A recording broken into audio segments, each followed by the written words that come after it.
పాడదమా పరిశోధులారా పాడదమా. యేసుక్రీస్తు దివ్యనామములో ప్రార్థిస్తున్నాం తండ్రి, ఆమెన్. కూర్చోండి. 2:14 తీయండి.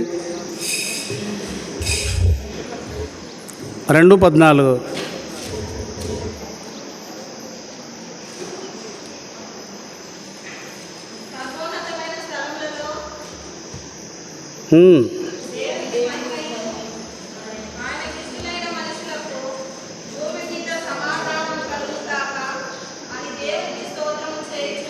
అన్నోళ్ళు చెప్పండి. భూమి మీద బైబిల్ గ్రంథంలో సమాధానం పొందిన వాళ్ళు ఎవరెవరో త్వరగా చెప్పండి. 2-3 పేర్లు, 5 పేర్లు కానీ చెప్పచ్చు త్వరగా.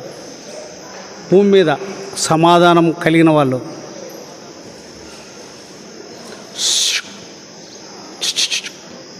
బైబిల్ గ్రంథంలో భూమి మీద సమాధానం కలిగిన వారు.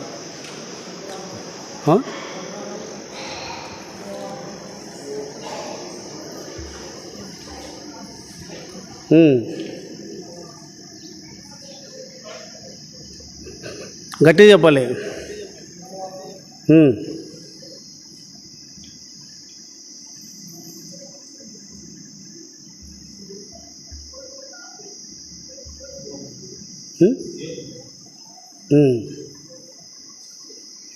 ఇంకా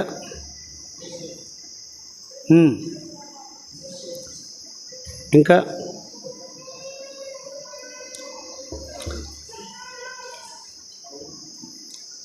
ఒక మాటతో చెప్పాలి అని అంటే, మీరు చెప్పిన వారంతా అవునని చెప్పినా ఒక్కొక్కరి బ్రతుకు ఒక రీతిగా ఉన్నది బైబిల్ గ్రంథంలో. అంటే ఒక్కొక్కరి పని, ఒక్కొక్కరి పరిచర్య ఒక విధంగా. అబ్రాహామును పిలిచినప్పుడు ప్రయాణంలో ఇరుగు మధ్య చాలా శోధనలు, సమస్యలు, రాజుల ద్వారా, ఆయన భార్యను బట్టి, అట్లా రకరకాలుగా పనివారిని బట్టి సమస్యలు ఎదుర్కొన్నప్పటికీ ఏసేపు పడుతూ, అంటే లోయలోకి పోతూ, మరి పైకొస్తూ, ఎత్తు పర్వతాలు అట్లా దాటుతూ అన్ని కష్టాలలో కూడా సమాధానం కలిగి ఉన్నాడు. దానికి కారణం చివరికి ఆయన శత్రువులు ఆయన ఎదుట వణికిపోతే, నేను మిమ్మల్ని ప్రేమిస్తా, ఆదరిస్తా, మిమ్మల్ని పోషిస్తాను అని ప్రీతితో మాట్లాడినట్లుగా మనం ఎరుగుదము. ఇక యోబు విషయంలో కూడా చూస్తే భయంకరమైన కష్టాలు, లాస్ట్కు శరీరం కూడా ఆ సుఖం అనేది లేదు. ఆయన కూడా నెమ్మది పొందాడు. దరిద్రుడైన లాజరు నెమ్మది పొందాడు. ఆషేరు గోత్రికురాలు ఆమె నెమ్మది పొందింది. కొర్నేలి నెమ్మది పొందాడు. నపుంసకుడు మంత్రి నెమ్మది పొందాడు. ఇక చెప్పాలి అంటే కన్యమర్య నెమ్మది పొందింది. ఇట్లా బైబిల్ గ్రంథంలో. అయితే ప్రశ్న చివరిసారిగా, మనం నెమ్మది పొంది ఉన్నామా? ఆయన గురించి పాడతాం, ఆయన మందిరానికి వస్తాం, ఆయన పని ఏదైనా చేయాలంటే చేస్తాం. ఇవాళ ఇట్లా ప్రార్థన ఉంటుంది అంటే ఆగిపోతాం. ముందు దేవుని మాటకు చోటిస్తాం. అది ఏ విధంగానైనా సరే దేవుని మాటను బట్టి ఆగుతాం. దేవుని భయం కలిగి, దేవుని పిల్లలను కలిగినందుకే, దేవుని స్తుతించే వారం కనుకనే. అయితే ఎంతవరకు నీకు సమాధానం ఉన్నది అన్నది మెజర్మెంట్ నీకు నువ్వే చూసుకోవాలి. అప్పుడు ఎవరిని బట్టి అతిశయించక నిన్ను బట్టియే నువ్వు అతిశయిస్తావు. నీలో ఎంత ఉంది సమాధానం? ఇదివరకు అదే చెప్పుకున్నాము. కానీ స్పష్టంగా ఆయనకిష్టులైన మనుషులకు భూమి మీద అనే మాట. దేవుడు అంటే నీకు ఇష్టమే, కానీ నువ్వు ఆయనకి ఇష్టమా? నాకు కూడా ఇష్టమే దేవునికి. నేను ఆయనకి ఇష్టమా? అమ్మా, నీకు దేవుడు అంటే ఇష్టమే, ఆయన ఏం చెప్తే చేయాలని వినాలని. కానీ నువ్వు ఆయనకి ఇష్టంగా ఉన్నావా? ప్రభు బలలో పాలు పొందేదానికి ముందు ప్రతి ఒక్కరూ ప్రశ్న వేసుకోండి.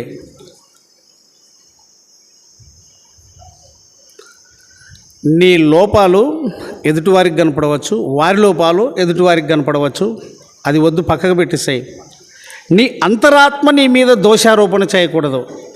నీ మనస్సాక్షి నీ మీద నేరం మోపకూడదు. అప్పుడు ధైర్యం గల వారు మగుదుము, అని మొదటి యోహాను పత్రికలో క్లియర్గా ఉన్నది. మన హృదయము మన యందు దోషారోపణ చేయని ఎడల, అది చూద్దామా? మొదటి యోహాను పత్రిక చూడండి, అందరు తీయండి, చాలా అవసరం ఆ మాట.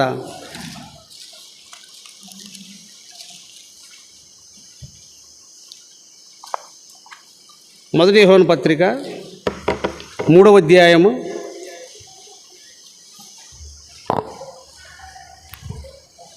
20 నుంచి.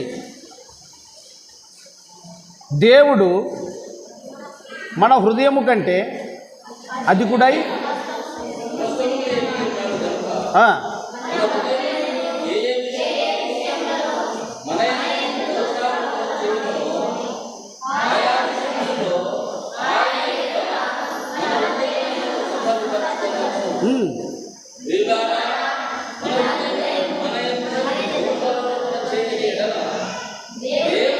ధైర్యము కలవారు మగుదుము. ప్రభు స్తోత్రం.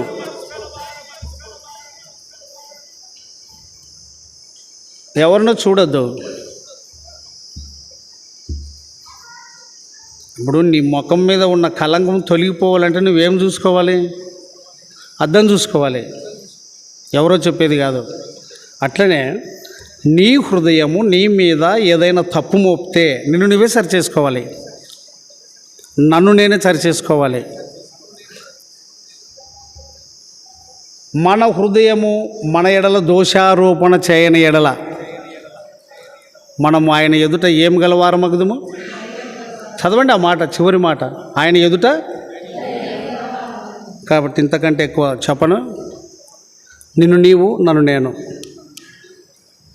దోషారోపణ ఏదైనా, ఫలానా విషయంలో నువ్వు నేరస్తురాలవు, నువ్వు నేరస్తుడవు అని దోషము మోపితే దాన్ని సరిచేసుకో. నేనైనా నువ్వైనా మనలో ఎవరైనా. అప్పుడు భూమి మీద మనకేముంటుంది? ఎల్లప్పుడూ దేవుడు అదే కోరేది మనల్ని. మీరు చెడిపోకూడదు, నాశనానికి పోకూడదు. కాబట్టి ఏముండాలమ్మా భూమి మీద? ఏముండాలా? మీ అమ్మలు మీరు చెప్పిన బట్టలు కాలేదనుకో, మీ అమ్మలు మీరు చెప్పిన బట్టలు కాలేదనుకో, వాక్యాన్ని వద్దామా మనం సాధారణంగా దొరుకుతుందాము అని అనుకో. ఏం చూపాలి?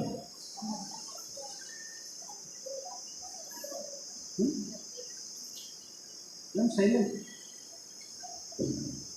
అంటే మీరు సైతాన్ని మీ శరీరాన్ని సంతోషపరుస్తారా? ఎప్పుడు హెచ్కేల్ 2:1 హెచ్కేల్ 2:1 త్వరగా మీరు చదివిన వారు తీసిన వారు చదవండి.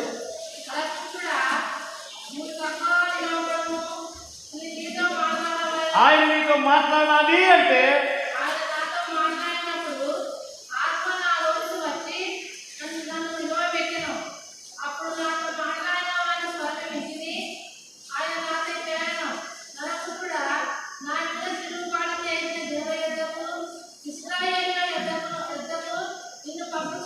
సరేమ్మా, అది వ్యక్తిగతంగా మీరు చదువుకోండి. 5 లైన్ మాత్రమే. అమ్మాయి ఎక్కడ నిలబడాలా? చక్కగా అంటే ఒకటి నిలబడేది. ఒబీడియన్స్, విధేయతలో చక్కగా, నడువడిలో చక్కగా, ప్రవర్తనలో చక్కగా. మీరు చాలా అవసరం ఇది. చిన్న వయసులో బహుగా భయపడేవాడిని, పెద్దలకు భయపడేవాడిని, వాక్యానికి భయపడేవాడిని. వాక్యానికి భయపడతారంటే దేవునికి భయపడేవారు.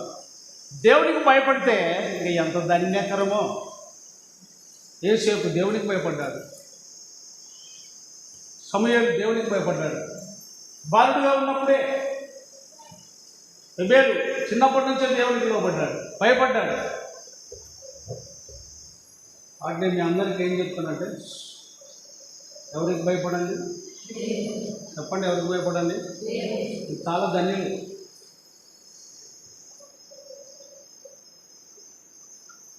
గురువు దగ్గర ఉంది, యాద దగ్గర ఉంది. మాట్లాడి గట్టిగా మిమ్మల్ని అడిగింది, యాద దగ్గర ఉంది. మీకు బంధువులు ఉంటారు. ఇప్పుడు జాతర ఉంది, రమ్మని ఫోన్ చేస్తారు. దుమ్ము లేపుకుని ఉంటారా? గుడువులకు ఏమైనా భయం ఉందా? అది ఎవరు జాతర? మరి ఎవరు జాతర? అది ఎవరు జాతర అని అడుగుతున్నా. మాట పోయినప్పుడే ఎవరి జాతర అది? క్రైస్తవులదా? నువ్వు చెప్పమ్మా, గుడి రాయమ్మా. అతని పేరేం పేరు? నన్ను అందమైన పడతాను. తుమ్మగురుడు జాతర. మీ దేవుడు తుమ్మగురుడా? ఎట్లా పోతావే మరి? మధుస్ అని టీచర్ ఉండే, మన ఊళ్ళో కూడా బయట చెప్పినాడు, గుండ్రావులో కూడా బయట చెప్పినాడు. మన ఆయనకు బాగా పరిచయం, నాకు కూడా పరిచయం. ఒకరు బస్టాండ్లో, గుడూరు బస్టాండ్లో కనపడ్డాము. బస్టాండ్లో కనపడితే, బ్రదర్ మనకేమి చేసుకొని దానికి టీచర్ అయిన వాళ్ళు బోధ చేస్తుండే. వితౌట్ నథింగ్ మాట్లాడకూడదండి. మనము అవుట్ సైడ్ వాళ్ళం కాదు, అంటే ప్రభు సన్నిధిలో ఉన్నవాళ్ళు. భక్ష్యాలు కావాలా చేసుకొని తింటే మీ అమ్మలు చేను పోయినప్పుడు, పని పోయినప్పుడు బెల్లము బ్యాలెట్ పెట్టుకొని పొగపోవడానికి తినేస్తారు. అటు మనం దేవుని పిల్లలం. లోకమంతా ఎవరు ఎదురు పడింది చూడండి, త్వరగా కొటేషన్ చేయండి. ఇంతసేపు ఉడకల్లా అట్లే జూలకాలంలోనే ఆడపిల్లలు వాక్యం తీస్తారన్నా, ఏం తీస్తారన్నట్టు వాళ్ళు మొదటి ఎవరు ఒకటి పదలేదు 5:19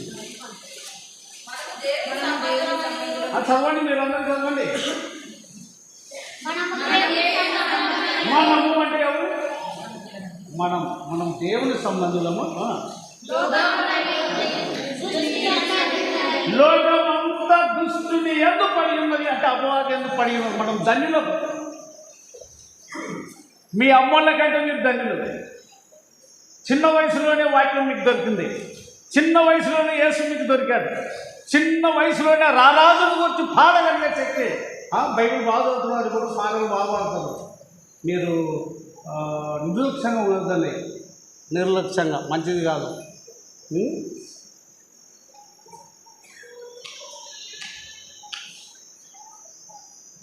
నేను మా అమ్మమ్మ నాయన కంటే కూడా ధన్యుడు. అడుసద్దు మూడు సంగతి చెప్తే ఏడుస్తావు. నేను మా అమ్మమ్మ నాయన కంటే ధన్యుడు. మా పిల్లలు ఇంకా ధన్యులు యేసుకు లోబడితే. కాబట్టి గుడుల్లో క్రైస్తవులు అనబడే వాళ్ళు తుమ్మగురుడి జాతర చేస్తారు, కానీ అది మంచిది కాదు. మీకు ఎవరైనా ఫోన్ కాల్ చేస్తే పోదు, మేము క్రిస్టియన్